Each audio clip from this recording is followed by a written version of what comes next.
Adakah salah satu kata ini yang mengingatkan pada masa muda kamu atau mungkin masa kamu saat ini? Musik keras, alkohol, agresivitas, atau mungkin senang-senang, atau mungkin barang langka? Jika iya, kita akan lanjut pada cerita berikutnya. Bila tidak, lupakan saja video ini, karena video ini akan bercerita tentang sebuah brand yang memiliki unsur kental tadi bercampur dengan cairan berbahan oktan tinggi. Ya, namanya adalah Lawless. Apa komentar yang tepat tentang Lawless? Makanannya enak? Mungkin. Kaosnya tadi itu murah? Mungkin. Tapi buat kami, bukan itu. Sulit menemukan satu formulasi kata-kata yang tepat.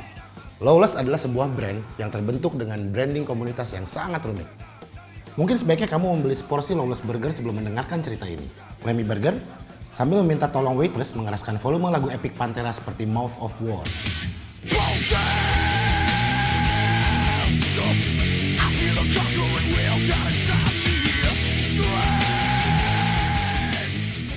Oke, Lawless bukan hanya sekadar bar dan clothing. Lawless adalah sebuah merek yang berdiri dengan personal branding dari Aryan, Semi, Ucup, Gofar, dan Roni. Lawless adalah sebuah aplikasi kultur dan psikologis dari para pemiliknya yang berproses cukup lama. Brandingnya tidak dibentuk dalam waktu yang singkat. Dia terbentuk sejak kelima orang ini sadar bahwa ada budaya yang berbeda dari kebanyakan dan mereka suka. Budaya tersebut bernama kultur underground. Kunci dari branding mereka adalah memperkenalkan underground lewat komunitas yang selama ini tumbuh bersamanya. Ada orang banyak yang bertanya, apakah jika kamu memproduksi produk-produk subkultur seperti underground, bakalan ada peminatnya? Apakah perusahaan kamu akan berkembang? Jawabannya mudah. Sejarah mencatat punk sebagai subkultur yang menjadi industri dengan sumbangan income besar pada pajak pemerintah Inggris. Amerika juga mendapatkan banyak keuntungan besar dari budaya jazz, grunge, metal, dan budaya subculture lainnya. Ada satu logika yang salah yang mengatakan bahwa apabila kamu berbisnis dalam budaya subkultur, maka produk tersebut berada dalam ceruk yang kecil. Sekarang kita lihat siapa pengguna pakaian punk yang banyak menyita perhatian. Kami bisa menyebutkan Paris Hilton, Drew Barrymore, atau mungkin Maya Estianty untuk lokal. Para penikmat fashion subkultur kebanyakan adalah masyarakat mainstream. Fungsi dari komunitas adalah sebagai endorsement yang memperkenalkan produk dan budaya subkultur keluar komunitasnya hingga bisa dinikmati oleh masyarakat awam hingga para selebritis. Masyarakat subkultur bukanlah segmen utama konsumen produk tersebut, tetapi mereka adalah etalasenya. Banyak contoh klasik tentang kehebatan brand subkultur dan komunitasnya di dunia. Dulu ada toko sepatu yang tidak terkenal di New York.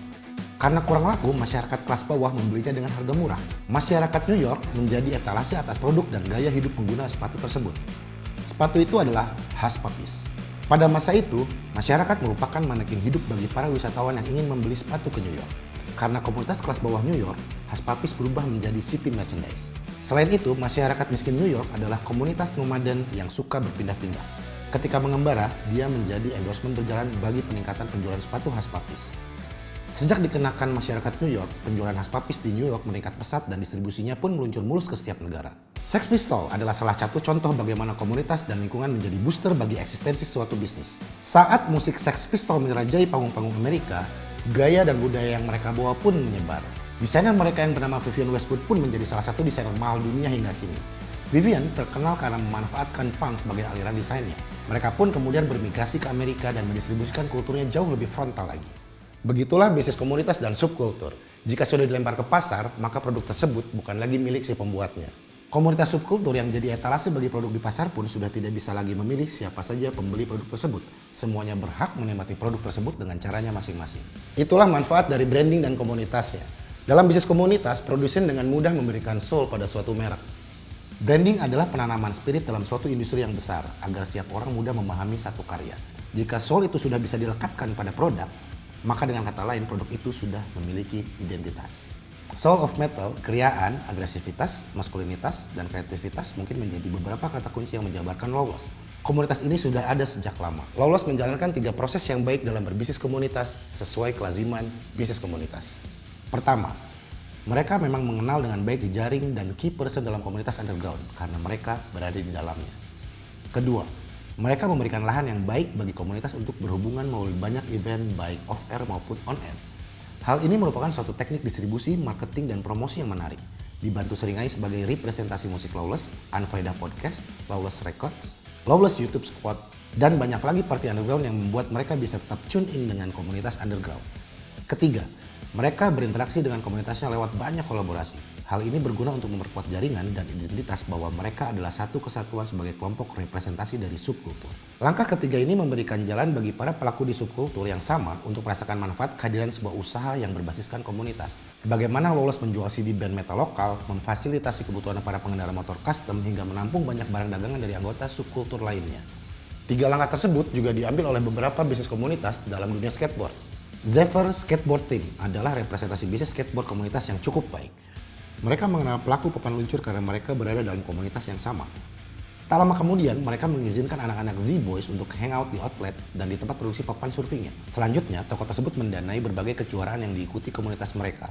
Dari sinilah cerita Dogtown mendunia. Komunitas skateboard California tumbuh dengan stempel Dogtown dan Z-Boys. Sebenarnya ada langkah keempat yang menjadi langkah akhir untuk membuat bisnis komunitas menjadi besar. Langkah ini lebih merupakan perjalanan spiritual bagi para anggotanya.